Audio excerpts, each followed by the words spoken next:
ওম নমঃ শিৱায় ওম নমঃ শিৱায় ওম নমঃ শিৱায় নমস্কাৰ বন্ধুসকল পোনপ্ৰথমে আপোনালোকক স্বাগতম জনাইছোঁ এষ্ট্ৰশক্তি আছাম ইউটিউব চেনেললৈ বন্ধুসকল আজি এই ভিডিঅ'টোৰ যোগেদি আপোনালোকে জানিব পাৰিব 2026 চনটো জ্যোতিষশাস্ত্ৰৰ মতে বহুকেইটা ৰাশিৰ বাবে অত্যন্ত শুভ আৰু পৰিৱৰ্তনকাৰী বছৰ হিচাপে পৰিগণিত হ'বলৈ গৈ আছে। এই বছৰটোত দেৱগুৰু বৃহস্পতিয়ে নিজৰ স্থান পৰিৱৰ্তন কৰি উচ্চ ৰাশিত প্ৰৱেশ কৰিব, যাৰ ফলত কিছুমান ৰাশিত ভাগ্য হঠাতে জিলিকি উঠিব। আজি এই ভিডিঅ'ৰ যোগেদি আমি তাকে আলোচনা কৰিম সেই বিশেষ ৰাশিকেইটা কোনকেইটা ৰাশি যাৰ বাবে 2025 চনটো হ'ব সপোন পূৰণৰ বছৰ হিচাপে প্ৰমাণিত হ'ব। তেন্তে বলক আমি এতিয়া ভিডিঅ'টোলৈ আগবাঢ়োঁ। আৰু বন্ধুসকল, আপোনালোকৰ যিসকলে চেনেলটো ছাবস্ক্ৰাইব কৰা নাই অনুগ্ৰহ কৰি চেনেলটো ছাবস্ক্ৰাইব কৰি দিব বুলি আশা ৰাখিলোঁ। এই সপোন পূৰণৰ বছৰ হিচাপে পৰিগণিত হোৱাৰ প্ৰথমটো ৰাশি হৈছে বৃষ ৰাশি। বৃষ ৰাশি আৰ্থিক দিশৰ ৰজা বছৰ হিচাপে এইবাৰ পৰিগণিত হ'ব। 2026 চনটো বৃষ ৰাশিৰ লোকসকলৰ বাবে সঁচাকৈ এক সোণালী বছৰ হিচাপে ক'ব পাৰি। কিয় হ'ব বছৰটোৰ আৰম্ভণিতে বৃহস্পতি আপোনাৰ ধনৰ স্থানত আৰু পিছলৈ পৰাক্ৰমৰ স্থানত আপোনাৰ বিৰাজমান কৰিব। গ্ৰহৰ অৱস্থানে আপোনাৰ আৰ্থিকভাৱে শক্তিশালী কৰি তুলিব আপোনাক। আৰু ইয়াৰ ফলত আপোনাৰ কি লাভ হ'ব?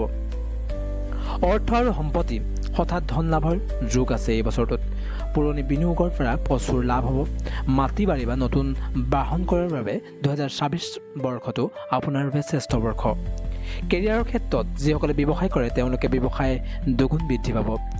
চাকৰিজীৱীসকলে পদোন্নতি আৰু দৰমহা বৃদ্ধিৰ আশাও এই বছৰটোত কৰিব পাৰে। পৰিয়ালৰ ক্ষেত্ৰত পৰিয়ালত সুখ শান্তি বৃদ্ধি পাব আৰু শুভ অনুষ্ঠান অনুষ্ঠিত হ'ব পাৰে এই বছৰটোত আপোনাৰ ঘৰত। ইয়াৰ পিছত ৰাশি কৰ্কট ৰাশি।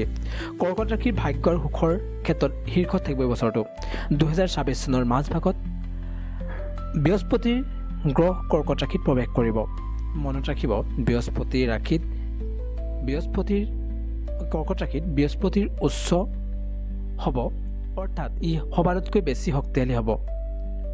মানে মাজভাগত আপোনাৰ মে'ৰ পৰা জুন মাহৰ এনেকুৱা মাজৰ সময়খিনিত কি লাভ হ'ব? আপোনাৰ ভাগ্যোদয় হ'ব। আপোনাৰ ভাগ্যৰ চকা এই বছৰটোত ঘূৰিব। যি কামতে হাত দিব তাতে আপুনি সফলতা লাভ কৰিব পাৰিব। দীৰ্ঘদিন ধৰি স্তব্ধ হৈ থকা কামবোৰ নিজে সম্পূৰ্ণ হ'বলৈ ধৰিব। স্থান আৰু মনৰ ক্ষেত্ৰত মানসিক চিন্তা দূৰ হ'ব। আপোনাৰ আত্মবিশ্বাস এই বছৰটোত দুগুণে বৃদ্ধি পাব, বহুগুণে বৃদ্ধি পাব।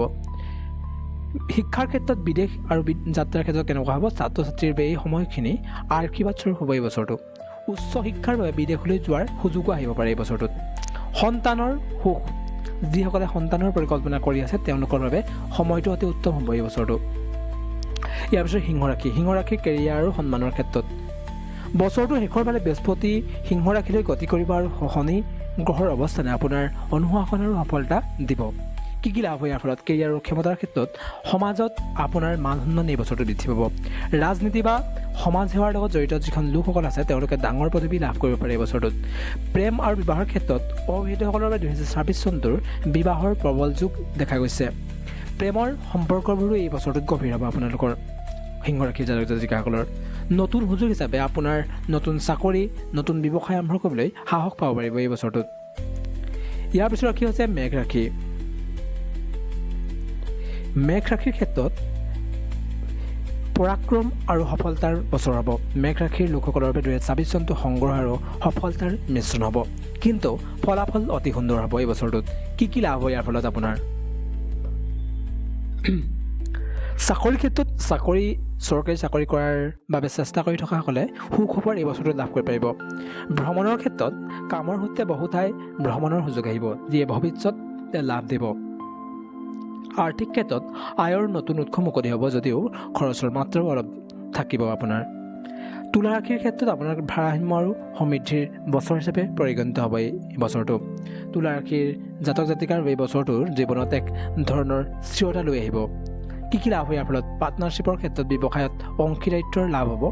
সৃজনশীলতাৰ ক্ষেত্ৰত কলা সংস্কৃতি বা মিডিয়াৰ লগত জড়িত লোকসকলে এই বছৰটোত আপোনালোকে ডাঙৰ সুযোগ লাভ কৰিব পাৰে। গতিকে বন্ধুসকল, জ্যোতিষৰ গণনা মতে কৰ্কট আৰু বৃষ ৰাশি এই বছৰটো 2026 বৰ্ষটোৰ সবাতোতকৈ লাকি বা সুন্দৰ বৰ্ষ হিচাপে পৰিগণিত হ'ব বুলি ক'ব পাৰি। কিন্তু মনত ৰাখিব, আশীৰ্বাদ তেতিয়াহে ফলিয়াব যেতিয়া আপুনি সঠিক পৰিশ্ৰম কৰিব। আপুনি পৰিশ্ৰম নকৰাকৈ কোনো ধৰণে ফল লাভ কৰিব নোৱাৰে। গতিকে আপোনাৰ এই সুফলবোৰ লাভ কৰিবলৈ হ'লেও আপুনি পৰিশ্ৰম কৰিব লাগিব, সেই দিশত আগবাঢ়িব লাগিব, তেতিয়া আপুনি সুফল লাভ কৰিব। মই সকলোকেইটা ৰাখি লৈ মই এই বছৰটোৰ আন্তৰিক শুভেচ্ছা জ্ঞাপন কৰিছোঁ আৰু ইয়াকে আজিৰ ভিডিঅ'টো সামৰণি মাৰিছোঁ।